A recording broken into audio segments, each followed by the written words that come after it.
நல்ல எண்ணெய் காஞ்ச பிறகு பச்சை வேர்க்கடலை இருக்கு இல்லைங்களா, அது வந்து ஒரு கையில் பாதி அளவுக்கு போட்டால் போதும். கடலைப்பருப்பை வந்து ஒரு அதே அளவுக்கு ஈக்குவலாக போட்டுட்டு நம்ம என்ன பண்ணணும், கூடவே கொஞ்சமாக உப்பு, ஒரே ஒரு பச்சை மிளகா, நான் மீடியம் சைஸ் பச்சை மிளகா போட்டிருக்கேன்.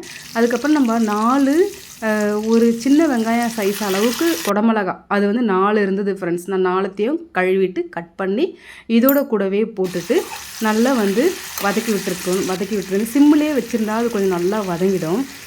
அதுக்கப்புறம் ஒரு சின்ன துண்டு புளி, அப்புறம் காரத்துக்கு வந்து நம்ம ஏற்கனவே ஒரே ஒரு பச்சை மிளகா போட்டிருக்கோம்.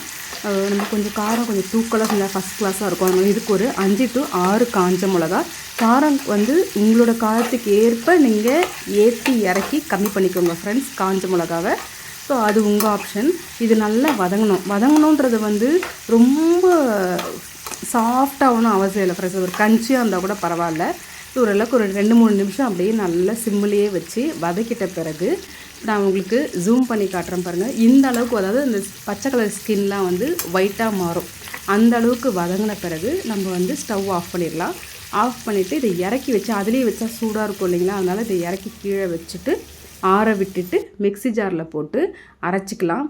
இதை வந்து நம்ம தண்ணி விடாமல் திக்காகவும் அரைச்சிக்கலாம் ஃப்ரெண்ட்ஸ். நான் வந்து என்ன பண்ணேன்னா, எனக்கு வந்து கொஞ்சம் தண்ணியாக சாப்பிட்ணும். ஏன்னா தோசை இல்லை, நம்ம செய்கிறது இட்லி செஞ்சுருக்கோம். அதனால் கொஞ்சம் தண்ணி லிக்விட் ஃபார்மில் வேணுன்றதுக்காக ஃபஸ்ட்டு நான் வந்து கொரப்பாக அரைச்சி எடுத்துக்கிட்டேன் மிக்ஸி ஜாரில் போட்டுட்டு.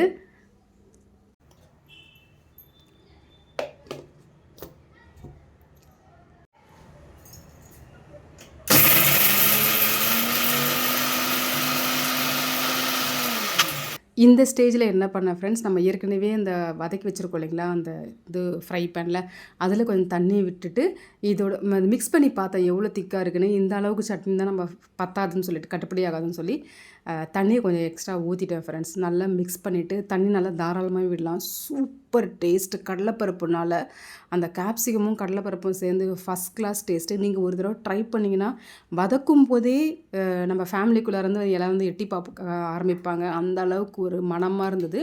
ஸோ தேவையான அளவு நல்லா தாராளமாக தண்ணியையும் விட்டுட்டு நல்லா திரும்பியும் ஒரு அரைச்சி எடுத்துக்கிட்டேன். உப்பு இருக்கான்னு செக் பண்ணிக்கோங்க ஃப்ரெண்ட்ஸ். அவ்வளோதான்.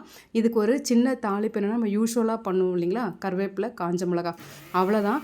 இதுக்கு வந்து நான் இட்லி தான் செஞ்சேன் ஃப்ரெண்ட்ஸ். இட்லிக்கு இந்த குடமிளகா சட்னியை தொட்டு சாப்பிடும்போது 4 இட்லிக்கு 8 இட்லி சாப்பிடுவாங்க. ட்ரை பண்ணி பாருங்கள் ஃப்ரெண்ட்ஸ். நம்ம போடுற வீடியோலாம் உங்களுக்கு பிடிச்சிருந்தா ப்ளீஸ் நம்ம சேனலுக்கு ஒரு சின்னதாக லைக் கொடுத்துட்டு சப்போர்ட் பண்ணுங்கள் ஃப்ரெண்ட்ஸ்.